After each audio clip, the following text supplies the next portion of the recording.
Are you working from home or thinking about working from home? In today's episode, we want to show you how working from home could be a real positive for your marriage, but there are a few potential downsides that you need to be aware of too. The Marriage Podcast for Smart People is designed to help busy couples like yourselves move away from conflict and unhappiness to build a marriage you'll love today and treasure for a lifetime. This podcast is made possible by listeners like you. Learn how you can help save marriages, prevent divorces, and keep families intact by going to oyf.support. Once again, that website is oyf.support. And now, here are your hosts, Caleb and Verlynda Simone Gandel from Only You Forever.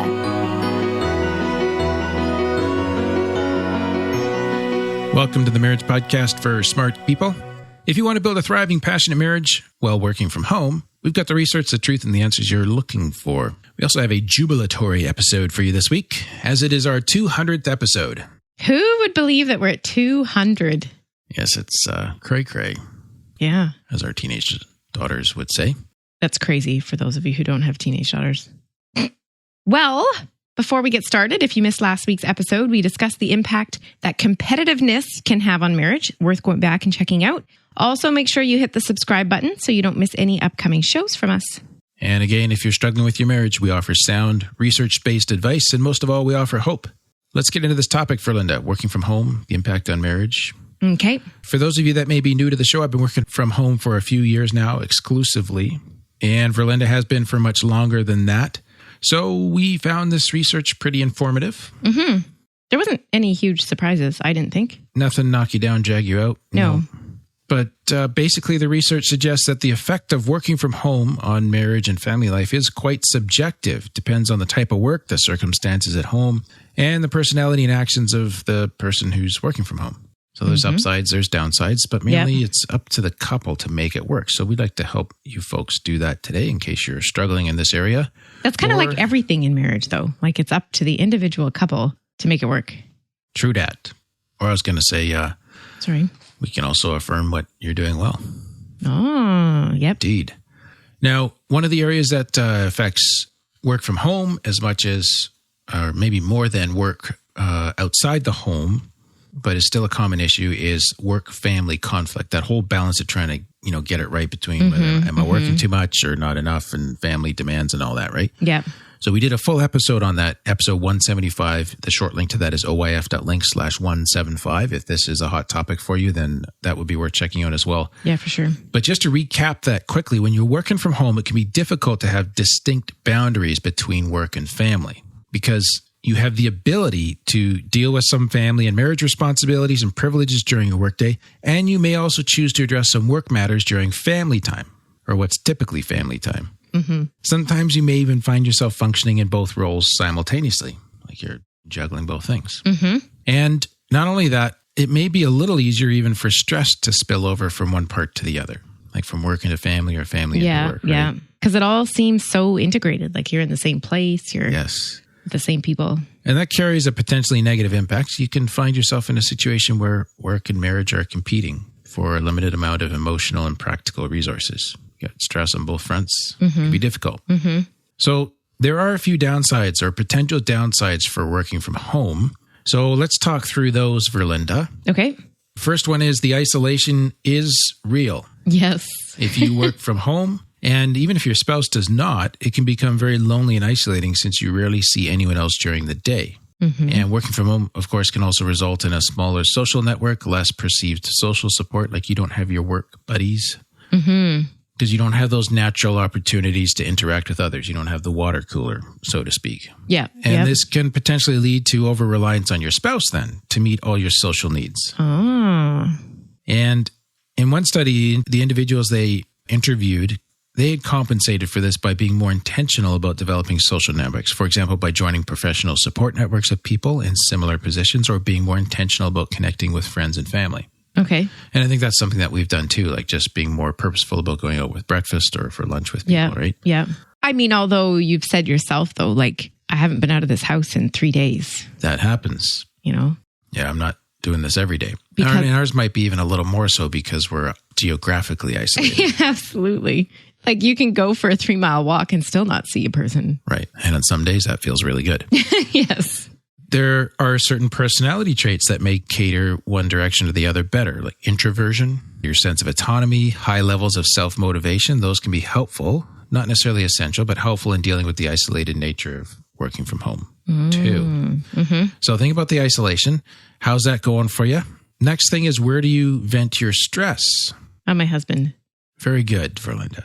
So when working from home, it's much easier for work-related stress to impact marital and family relationships, since both roles are happening in the same place and maybe even at the same time. So it's very important that home workers learn to manage stress and learn the skills needed to handle their work responsibilities effectively. One of the tools for this is self-discipline. That one of the researchers identified that as being the most important trait for successful home working. So you're pointing your stress in the right direction and adhering to healthy coping and stress reduction strategies.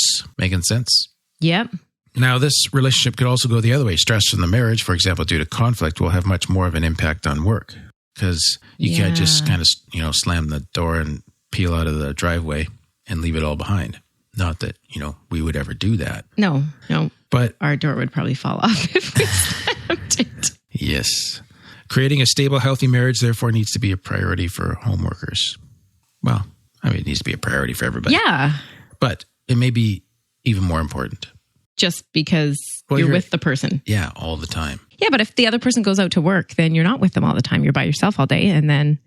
I'm just saying, if there's unresolved conflict and you're around the unresolved conflict person, the person you have the conflict with 24 hours, as opposed to... Yeah, but that's what I'm saying, is you might not be, because they might be out to work all day. So unless you're both at home, like if you're both work from home, then you're with that person 24 hours a day. Yeah. But if they go out to work... That's what I meant. Then... Yes. Then you get a break. Something to think through. Now, there's also caring for young children. Kelly et al. In 2010 found that for many mothers with young children, working from home could increase their stress levels. The demands of caring for young children significantly interfered with their ability to work and meant that they had no respite from either role, since both were based in the home. That's tough.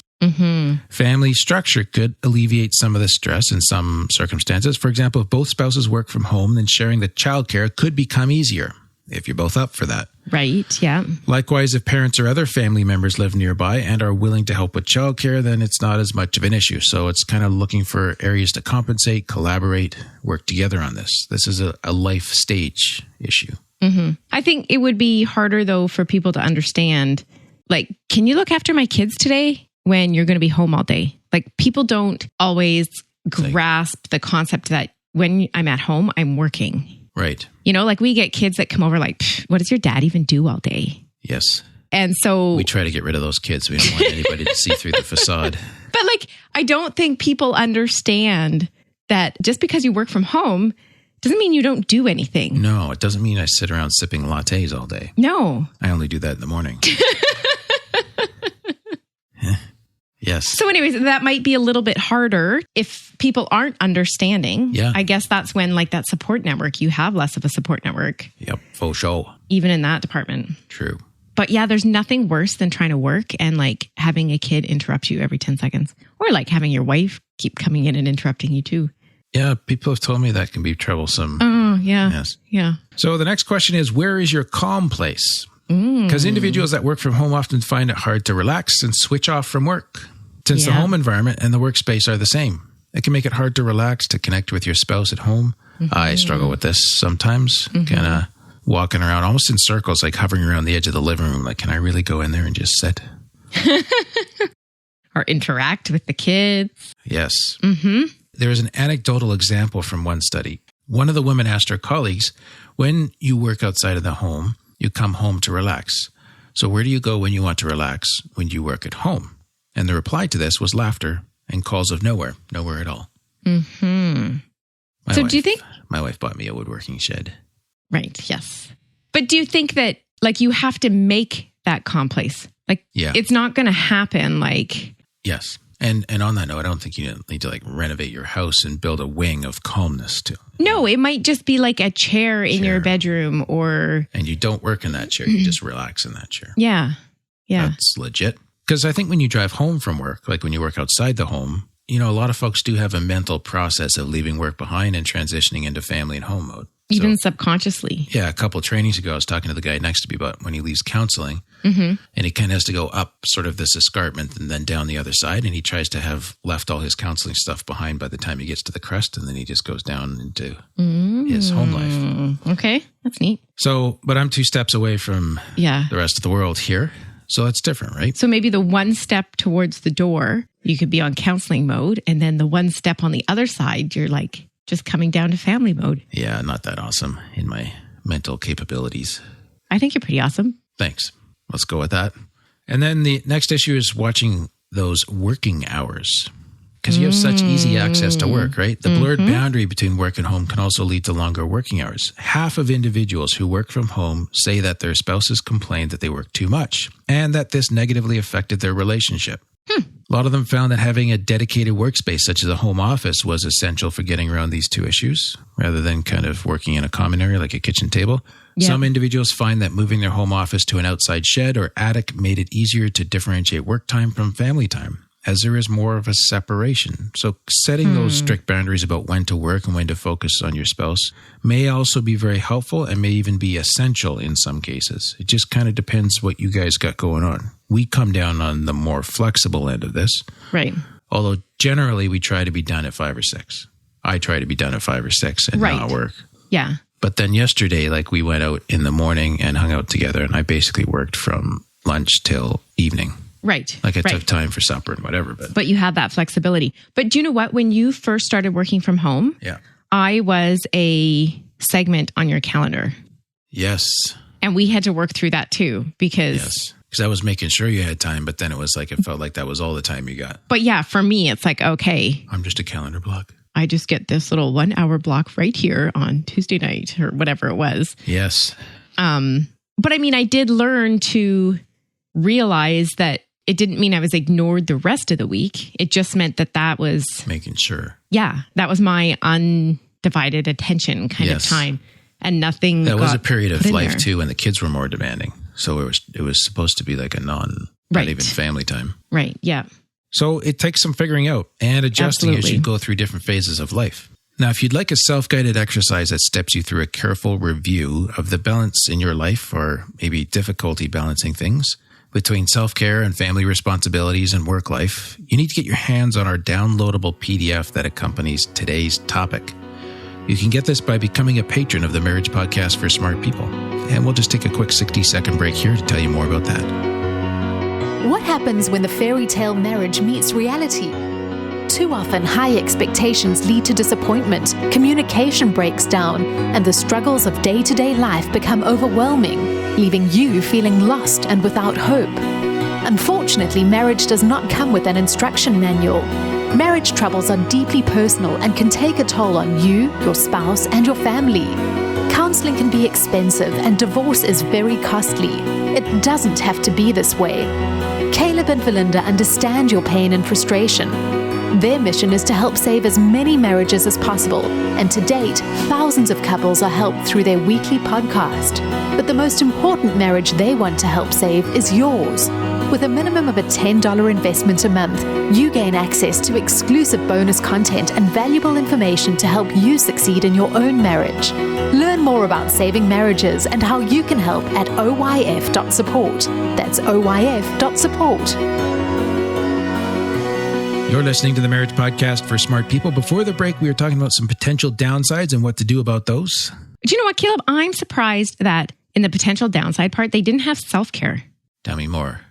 Well, like, you know, when you have to get out the door in the morning, you make sure you shower and do your hair and brush your teeth and like you're ready for the day. Right. Whereas when no one's going to see you and you're working from home, it's really easy to, you know, throw on the sweatpants and stick your hair in a messy ponytail and, you know, start into work. And then all of a sudden it's 3 p.m. and you realize you're still sitting there in your, like, you don't feel real great sitting in that condition versus getting yourself ready. And I think that even spills over into marriage, right? Like if you haven't showered, you don't feel real great about yourself. You're not bringing the best part of yourself to your spouse. Right. Because nobody's going to see you. So you think, why bother? Yeah. So what's your recommendation? Shower, you stinky people. I guess just actually pay attention to self-care. Yeah. Still doing that discipline of. Yeah. Yeah. That's kind of a funny one though. Like sometimes like I'll shave when I don't need to and it feels good. Mm-hmm. Right. Like I know I have no meetings on my calendar that day. Nobody's going to see me. Right. But it just feels good. And then sometimes I don't because that feels good too. Like, right. I don't have to shave. Everybody else has to go to work and shave.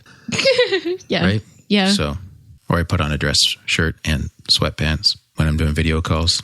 Yes. Sometimes. Or your nice, shorts with your knee socks and stuff like that. What? That looks really good too. I have no idea what you're talking about. Anyways, that's just another downside that you need to be aware of. But we're going up to the upsides. Well, the downsides weren't too down. No, they weren't. Yes. It was just like things you need to pay attention to. So on the upside, the flexibility is sweet. Yes, agreed. Amen. Working from home. Testify, sister. Working from home is often practically easier and more comfortable due to less travel time, being in a familiar environment, having peace and quiet, at least at this stage of life for us. Often working from home allows you to be more flexible in terms of the hours worked, allowing you to find a good balance between work roles and marriage and family roles. If something comes up, you can sign off your work for the moment, go deal with it, or if the kids get home from school and there's a crisis that you need to hear about or success that you want to celebrate, you can do that and finish up the work later. That's really cool to be able to do. I find the very odd time you have to watch all that flexibility because it can get away on you and all of a sudden you haven't done anything all week. Yeah, no kidding. Yeah, that's true. Doesn't happen too often, but it is something to watch out for. Yeah. But you know what, Caleb? In our last year, when we've had so many upheavals and everything else, like it's been invaluable to us. I don't know how we would have coped otherwise. Yes, getting all that stuff done. We've had 2 major insurance claims in the last, in the first 6 months of the year, I guess I would say. Yeah. So also another one, I didn't realize this was a common benefit, but it makes sense, is a better relationship with older children. So couples with children over 12 often reported that working from home improved their relationships with their kids. So why is that? I think they need less constant supervision and care, so your work roles aren't as badly affected. Right. Which so you're not resenting them. And they're not intruding. Yeah. So you can enjoy spending more time at home with the kids without it affecting your work. And many couples find that even though working from home occasionally means working more hours, it's worth it in order to be near the family more. So we're kind of at this phase. And I think, I'm on for this. It's good. It's cool. And I'm sure it interrupts your workday, but we have times where, one of the girls will just walk in and sit down in your study and just start talking. And if you were away out of the house somewhere, that opportunity wouldn't be there. Yeah. True dat. And the next one is one that's cool too, which I also didn't realize. It's about having more support. People who work from home often find that they're better supported than those who work in offices or public places. It's dependent on the state of the marriage and home life. People with a healthy marriage will find the home a very supportive environment to work from, but poor marital quality may make working from home harder. Okay, now did we not just have one about your support network? I know, but this is like, if you think about this, like you're my coworker, so I don't have to listen to all the belly aching and drama and vying for power positions and who's going up the corporate ladder, stepping on somebody else's head. Okay. And didn't deliver the report on time and made the next person look bad and the supplier's doing that and somebody's having drama. Okay, I got it. I don't miss that. No hard feelings. I don't miss that drama. Okay. You got me now? Okay. Yeah. So I never thought of that, but that's... So there's just... Because the people you work with want to be there, kind of. It's your spouse. Yeah. Yeah. Then it's supportive. Yeah. Interesting. But then I guess the other side is true. Like poor marital quality will make it a lot harder because then that conflict is always there. You can never get away from it. Oh, tell me about it. Nice try. And then there's also the possibility of increased personal development. So you have to learn good time management. You have to learn to motivate yourself. You have to learn to be autonomous. You have to learn to set and work towards goals. And there's a spillover benefit from developing these skills since all of them are also good for marriage and family life. So working in this context creates these skills, which spills over into marriage and family life. Pretty cool. Yeah. Also, certain types of working from home, such as self-employment and running your own business, allows you to pursue your own personal goals with more freedom than working for a company. Like you're more autonomous in how you shape your business and your life to fit it rather than fitting a traditional corporate kind of role. Yes. That ability to meet your own goals and values is linked to high life satisfaction and high marital satisfaction in the research. if it's going well. I mean, it could be a huge stressor and everything too. Well, right? that's the other thing. Like if you go from, a secure job, you get a paycheck every 2 weeks, you don't have to really worry about anything, to, starting your own business from the ground up. Yes. That is going to introduce a whole lot more stress. True that. And yes, you have more freedom, but on the other hand, you have way more responsibilities and stress. Yeah, it can. And that can be hard on a marriage. Yes, can. Not that we know anything about this.